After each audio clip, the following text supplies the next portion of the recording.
দুদিন ধরে বৃষ্টি হওয়ার পর আজ একটু বৃষ্টি থেমেছে, তাই দেরি না করে ঝটফট টিফিনটা করে নিই। টিফিন সেরে বাগানের রাস্তা ধরে চলি মাঠে। গিয়ে উপর থেকে আগে দেখে নিচ্ছিলাম যে আমাদের জমিটা কোথায়, কারণ বছরের এই একটা সময়ই আসি। তারপর জুতো খুলে জলের উপর দিয়ে ধীরে ধীরে যাই জমির দিকে। মাঠে প্রায় সমস্ত লোকই চাষ করা বন্ধ করে দিয়েছে, বিঘের পর বিঘে মাঠ শুধুই পড়ে রয়েছে। কিছু লোকে শুধু চাষ করে।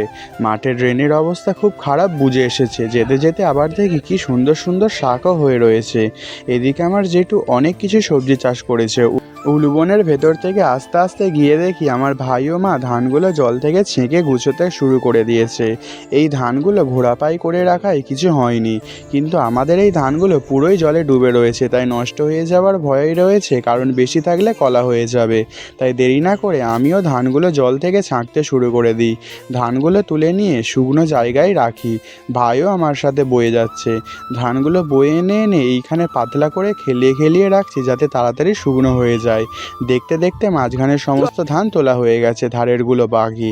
এইদিকে আকাশও মেঘলা করে এসেছে, তাই সময় নষ্ট না করে মাকে ধানগুলো বাঁধার কথা বলি। আমি বাঁধতে না পারায় এইদিকে এসে একটু মাছ ধরছি। বৃষ্টি আসবে বলে মা ভাইকে ঘরে যেতে বলল, কিন্তু রাস্তায় একটা সাপ দেখেছে, তাই আমাকে ভয়ে নিয়ে যাচ্ছে।